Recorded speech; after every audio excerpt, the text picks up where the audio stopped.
Let me show you something unsettling. Right now, there are people you've never met analyzing your face, not just looking at it, measuring it, the distance between your eyes, the curve of your jaw, the exact shape of your smile. They're feeding it into systems that can track you across cities, predict your behavior, and build a profile more accurate than anything you've ever filled out on a form. And you gave them permission. Every selfie, every group photo, every casual post, you handed over the blueprint. But there's a group of people who refuse. They don't post their face online, not because they're paranoid, not because they have something to hide, because they understand something the rest of us missed. Here's what's strange. When someone doesn't post photos of themselves, we make assumptions.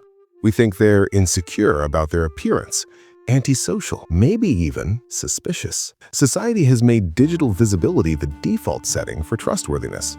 If you're not posting, you must be hiding. But the researchers who study privacy behavior discovered something that flips this entirely. The people avoiding the camera aren't the ones with something to hide. They're the ones who figured out what everyone else is giving away. A 2023 study from the Stanford Internet Observatory found that the average person's face appears in over 500 searchable images online by age 25. Not photos they posted, photos others posted, tagged, collected, and cataloged without their knowledge. Your face is already out there. The question is, are you making it worse? When you don't post your photos, the first thing you're protecting is something most people don't even know they've lost: the right to control your own identity. Every image you upload trains an algorithm. Facial recognition technology doesn't just identify you, it predicts you. A 2024 study published in Nature showed that AI models can now determine your political beliefs, sexual orientation,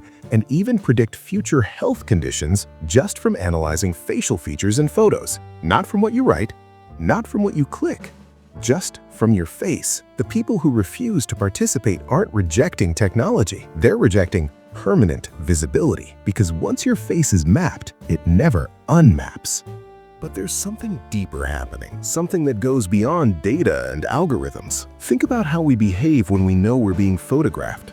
We adjust, we perform, we become the version of ourselves we think people want to see. Psychologists call this impression management, and it's exhausting. A University of Pennsylvania study found that people who regularly post photos of themselves report higher levels of social anxiety than those who don't, not because they're insecure, but because they're constantly curating. When you step out of that cycle, something unexpected happens.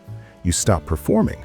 You stop thinking about how your life looks and start thinking about how it feels. Here's where it gets interesting. Researchers at the University of British Columbia studied two groups: people who regularly posted photos and people who didn't. They found that the non-posters had something the others didn't: stronger autobiographical memory. When you don't post a photo of an experience, your brain processes it differently. You actually remember it better. The moment stays yours. It doesn't become content. It doesn't become a performance for an audience. It remains a lived experience, encoded in your memory the way humans have remembered things for thousands of years, through feeling, through presence, through attention. The photo avoiders aren't missing out. They're protecting something more valuable than likes: the authenticity of their own memories. Now, let me tell you what the tech companies don't want you to know. In 2023, Clearview AI was exposed for scraping over 30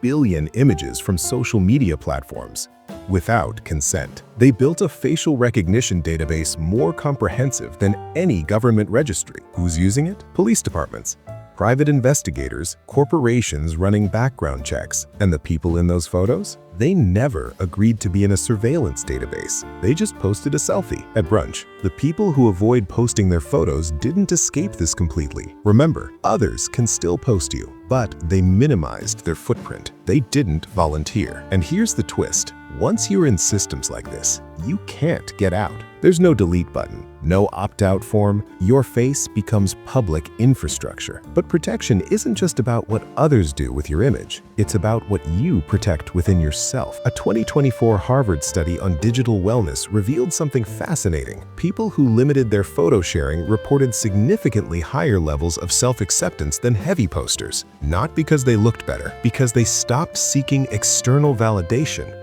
for their existence. When you don't post your face, you remove yourself from a comparison economy that's designed to make you feel inadequate.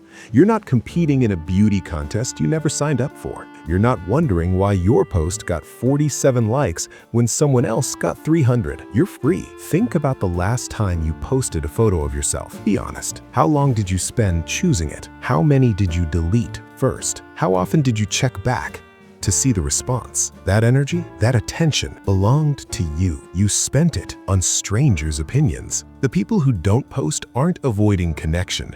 They're choosing where to invest their emotional energy. They're having the conversations in person. They're building relationships that don't require documentation. They're living lives that don't need an audience to feel real. And there's something quietly radical about that. In a world that's constantly screaming, "Look at me," they're saying, "I don't need you to." So what are you really protecting when you avoid posting your photos online? You're protecting your face from permanent cataloging by systems you'll never control. You're protecting your memories from becoming content. You're protecting your sense of self from algorithmic judgment. You're protecting your mental energy from the constant need for validation. But most importantly, you're protecting your right to exist without being observed. Because here's the truth nobody wants to admit. Privacy isn't about having something to hide.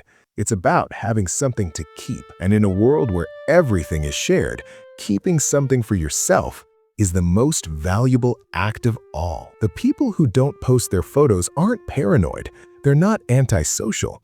They're not hiding. They're the ones who figured out that the most precious things in life, your face, your memories, your peace of mind, are worth protecting. And maybe, just maybe, they're onto something the rest of us are only beginning to understand.